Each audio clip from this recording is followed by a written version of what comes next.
yang dirahmati Allah tabaraka wa ta'ala. Allah subhanahu wa ta'ala berfirman di dalam Quran surah Ali Imran di ayat yang ke-173. A'udzu billahi minasyaitonir rajim. Alladzina qala lahumun nasu innan nasa qad jama'u lakum fakhshawhum fazadahum imana wa qalu hasbunallahu wa ni'mal wakil. Alladzina qala lahumun nas, yaitu orang-orang yang mentaati Allah dan Rasul, yang kepada mereka ada orang-orang yang mengatakan, innan nasa qad jama'u lakum fakhshawhum, sesungguhnya manusia telah mengumpulkan pasukan untuk menyerangmu. Fakhshawhum, karena itu takutlah kepada mereka. Fazadahum imana wa qalu hasbunallah wa ni'mal wakil. Kemudian mereka menjawab, cukuplah Allah menjadi penolong bagi kami, dan Allah adalah sebaik-baik pelindung. Qala As-Sa'di, innan nasa qad jama'u lakum wa hammu bisti'salakum takhwifa lahum wa tarhiba. Imam As-Sa'di mengatakan ketika Allah Ta'ala berfirman, sesungguhnya manusia telah mengumpulkan pasukan untuk menyerangmu, artinya mereka ingin menumpas kalian tanpa sisa. Ini adalah bentuk teror dan menakut-nakuti mereka kepada orang-orang beriman. Namun bagi orang-orang yang beriman, ucapan ini falam yazidhum dzalika illa imanan billah wa inkalan alaih. Bagi orang-orang yang tidak beriman, ucapan ini akan menggentarkan, akan membuat mereka takut. Tetapi bagi orang-orang yang beriman, ucapan itu tidak menambah kecuali keimanan mereka. Dan mereka semakin bergantung, berserah diri kepada Allah subhanahu wa ta'ala. Wa qalu hasbunallah, mereka kemudian mengatakan, cukuplah Allah menjadi penolong kami.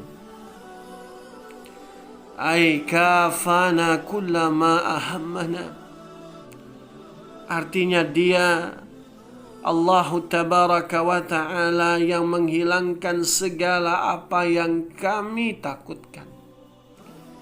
Wa ni'mal wakil, dan dia Allah tabaraka wa ta'ala adalah sebaik-baik pelindung, yang berarti bahwasanya dialah Allah tabaraka wa ta'ala yang memegang urusan hamba-hambanya dan mengurusi kemaslahatan bagi mereka.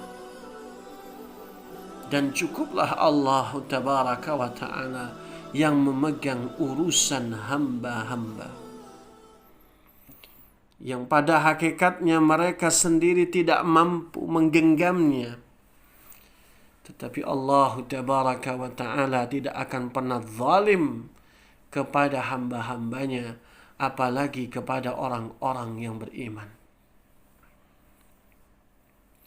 Oleh karenanya ingatlah selalu bahwa orang yang tidak bergantung pada Allah yang Maha Agung dan dia terputus hubungan dengan Rabb-Nya, maka Allah bukan pengurusnya, bukan penolongnya, bukan pelindungnya.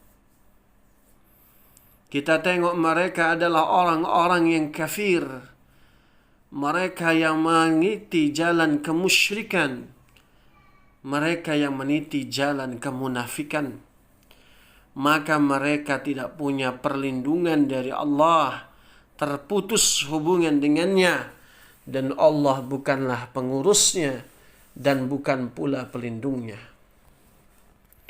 Namun bagi orang-orang yang bergantung kepada Allah, ia menumpahkan kebutuhan-kebutuhannya pada Allah, berlindung kepadanya, menyerahkan urusan segala kepadanya, niscaya Allah akan mencukupinya, menunjukinya, mendekatkan segala yang jauh padanya, dan memudahkan segala yang sulit untuknya.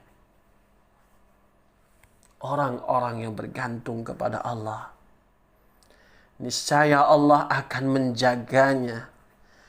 Sedangkan orang-orang yang tidak mau bergantung kepada Allah, ataupun mereka adalah orang-orang yang tidak yakin kepada Allah, Allah akan menelantarkannya. Apalagi ada orang yang bergantung kepada selain Allah, niscaya Allah akan menghinakan dirinya. Niscaya dia akan hina karena apa yang dia gantungkan kepada selain Allah. Tetapi bagi orang-orang yang bergantung kepada Allah, dia akan menjadi hamba yang paling mulia. Karena dia pasrahkan hidupnya hanya untuk Allah Subhanahu wa ta'ala. Maka apabila seorang bergantung kepada Allah semata, niscaya Allah akan melindunginya dari kejahatan manusia seluruhnya. Niscaya Allah akan menyelesaikan masalah-masalahnya. Niscaya Allah akan mengangkat kegundahan dan kesedihannya. Karena semua urusan ada di tangan Allah. Karena nyawa semua makhluk di tangan Allah. Dan hati mereka dalam genggamannya.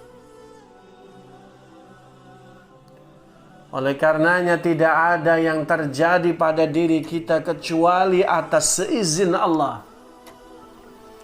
Allah memberikan kepada kita musibah atas seizinnya. Kalau ada kesulitan itu atas izin Allah. Maka hanya dengan Allah pula lah kita keluar dari kesulitan-kesulitan. Makanya alangkah beruntung orang-orang yang menggantungkan dirinya kepada Allah Subhanahu wa ta'ala.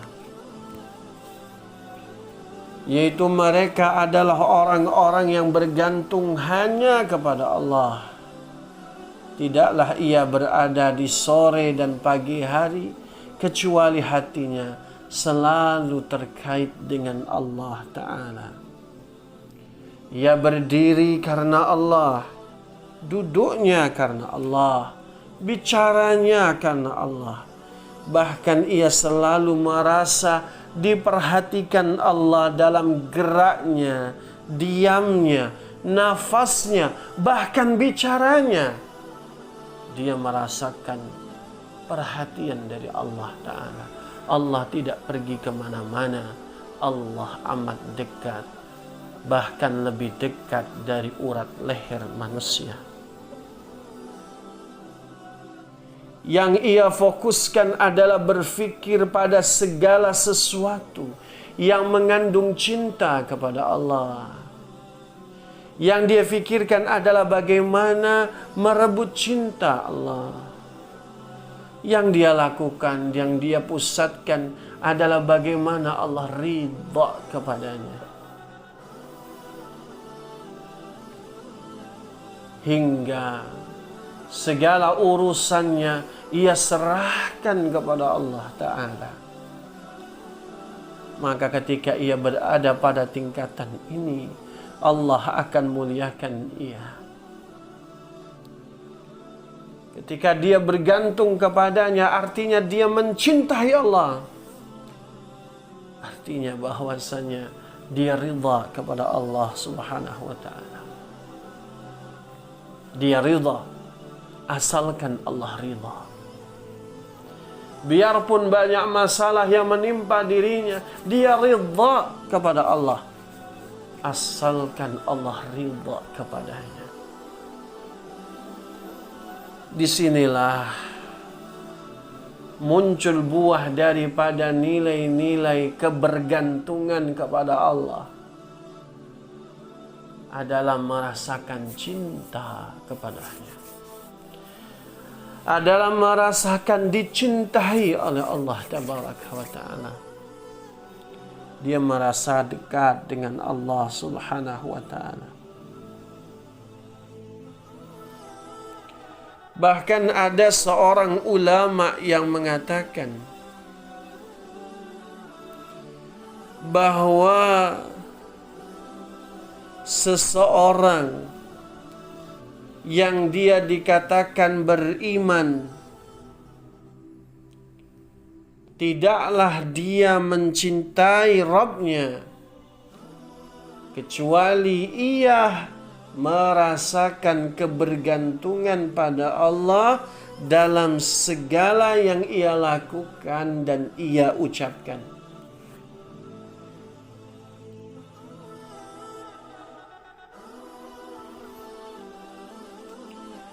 Jadi seorang mukmin yang dia cinta kepada Allah, tidak benar cintanya kepada Allah illa ta'alluq billah fi kulli syai'in biqaulihi wa fi'lihi, pada setiap ucapan dan juga perbuatannya.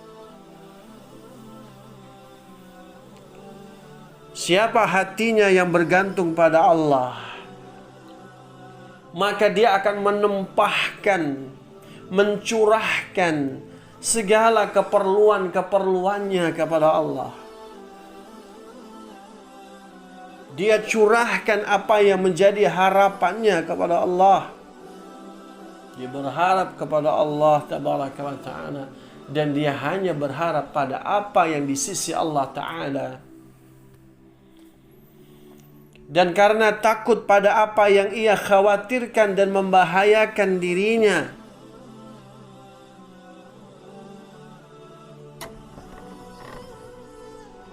dan dia bergantung kepada Allah agar Allah melindunginya. Karena hanya Allah Tabaraka wa ta'ala yang akan mencukupkan kebutuhannya. Allah Ta'ala berfirman, "Wa man yatawakkal 'ala Allah fahuwa hasbuh." Barang siapa yang bertawakal kepada Allah, niscaya Allah akan mencukupkan keperluannya.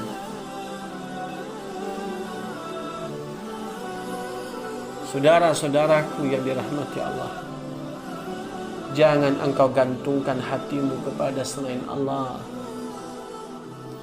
Ada sebagian orang yang hatinya tidak bergantung pada Allah Tabaraka wa ta'ala, tapi ia bergantung pada pegawai, dia bergantung pada kawan-kawannya, pada berkas-berkasnya, dan pengumuman-pengumuman lowongan kerja. Ia juga menunggu hasilnya. Dia kemudian hanya bertanggung ataupun bergantung kepada apa yang dia usahakan. Namun dia lupa, tidak menunggu bagaimana keputusan dari Allah Ta'ala. Dia rela menunggu lamarannya diterima, tapi dia lupa menunggu apa yang Allah putuskan untuknya.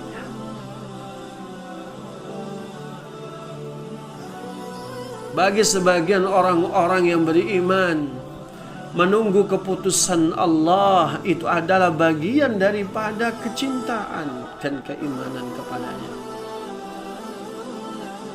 Bagaimana ibunda Aisyah radhiyallahu taala anha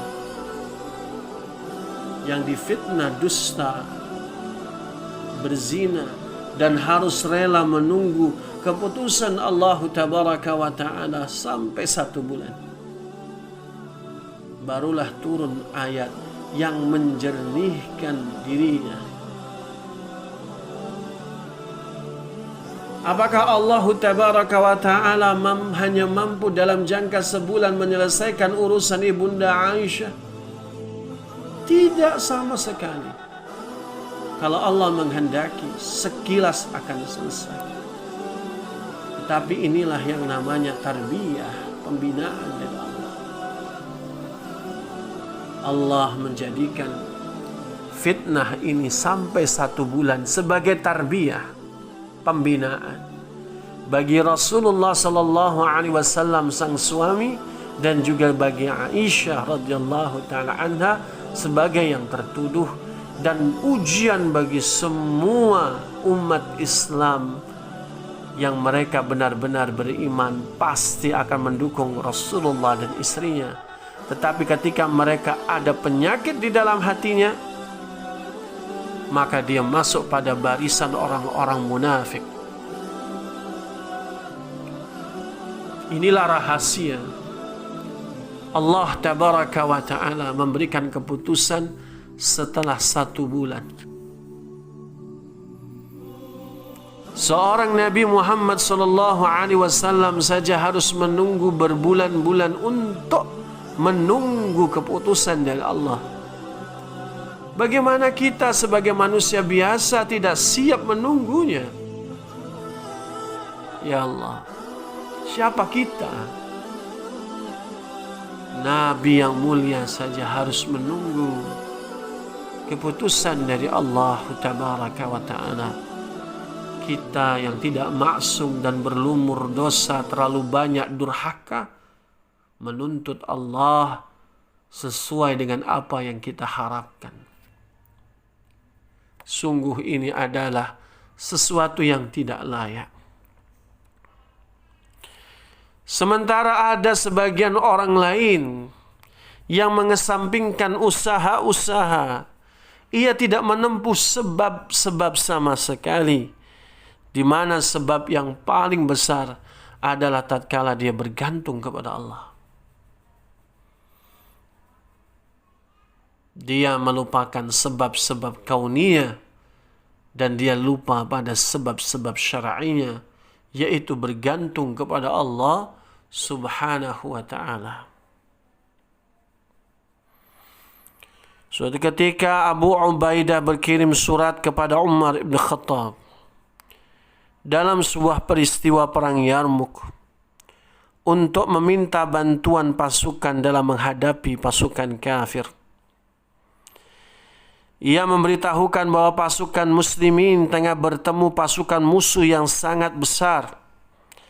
Manakala surat ini sampai pada Umar, orang-orang menangis, dan yang paling keras tangisannya adalah Abdurrahman bin Auf.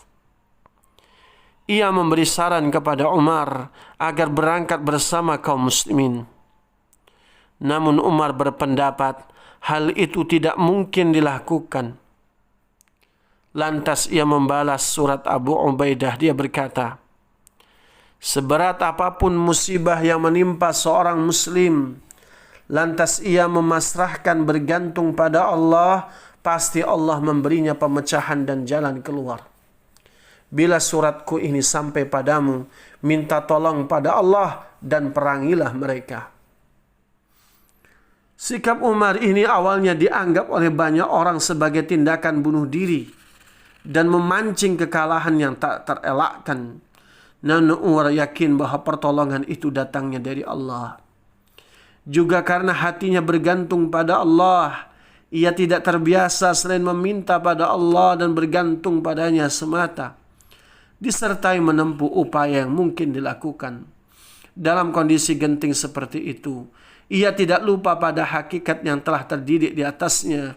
Ia ingat bahwa Allah lah yang menguasai segala sesuatu, bahwa dialah yang maha mampu atas segalanya. Bagi Allah mudah mengalahkan musuh-musuh orang yang beriman. Maka seringkali ketika kita lupa bergantung pada Allah, Allah cemburu pada kita. Sehingga Allah menangguhkan pertolongan-pertolongannya. Maka gantungkan dan pasrahkan kita kepada Allah. Bukan kepada makhluk. Serahkan urusannya hanya kepada Allah. Bukan kepada makhluk. Serahkan urusan segalanya. Serahkan berdasarkan keputusan dari Allah Ta'ala. Karena hanya Allah Tabaraka wa Ta'ala yang bisa memberikan manfaat dan membuat kita terhindar daripada segala mudarat. Jamaah sekalian yang dirahmati Allah, hendaknya bagi kita orang-orang yang beriman, selain bergantung kepada Allah Tabaraka wa Ta'ala, memiliki himmatun aliyah, memiliki sebuah cita-cita dan kemauan yang kuat. Sebagai motivasi yang menjadikan diri kita bisa menapaki bumi dengan kedua kaki kita. Tetapi jangan sampai lupa, roh kita, semangat kita, hati kita bergantung kepada Allah Ta'ala. Kita punya himmah, semangat, tetapi kita juga harus bergantung kepada Allah. Bukan karena kita, tapi karena Allah Subhanahu wa Ta'ala. Inilah bahwasanya motivasi yang menjadikan seorang hamba bergantung kepada Allah Ta'ala. Ketika seorang bergantung kepada Allah, Zat yang Maha Kuat, maka dia punya himmatun aliyah, kemauan yang kuat, karena dia bersandar kepada Zat yang Maha Sempurna. Ia tidak akan takut selain kepada Allah. Dia tidak akan berharap selain kepada Allah. Dan dia tidak akan merendahkan selain pada Allah. Dia tidak meminta kecuali hanya kepada Allah Tabaraka wa Ta'ala. Semua urusannya dia serahkan kepada Allah. Manusia dan segala kekuatan-kekuatan duniawi dia tidak lirik. Tidak pula ia pedulikan. Tak sedikit pun menjadikan bagian dari niat dan tekad untuk bergantung kepadanya. Dia akan terus bergantung kepada Allah dan berusaha dengan sebab-sebab yang mendukung kepadanya. Dan dia yakin dengan sebuah hadis Nabi sallallahu alaihi wasallam, wa'lam anna al-ummata law ijtama'at 'ala an yanfa'uka bi syai'in lam yanfa'uka illa bi syai'in qad katabahu Allah lak. Ketahuilah bahwa seandainya seluruh umat bersepakat bersatu untuk memberikan manfaat kepadamu dengan sesuatu, mereka tidak bisa memberikan manfaat kepadamu selain yang telah Allah tetapkan untukmu. Wa in ijtama'u 'ala an yadurruka bi syai'in lam yadurruka illa bi syai'in qad katabahu Allahu 'alaik. Dan tidak pula bila mereka bersatu untuk menimpakan bahaya padamu, mereka tidak akan pernah bisa menimpakannya padamu kecuali yang telah Allah tetapkan mengenai dirimu. Rufi'atil aqlam wa jaffatis suhuf. Pena-pena telah diangkat dan lembaran-lembaran telah kering. Jamaah sekalian, demi Allah, tidak ada hamba yang bergantung kepada Allah lalu ia merasa kecewa selamanya. Saya ulangi, demi Allah, tidak ada seorang hamba yang bergantung kepada Allah lalu ia merasa kecewa selamanya. Kalaupun ada yang kecewa, perlu dipertanyakan kebergantungannya kepada Allah. Keyakinannya pada keputusan Allah.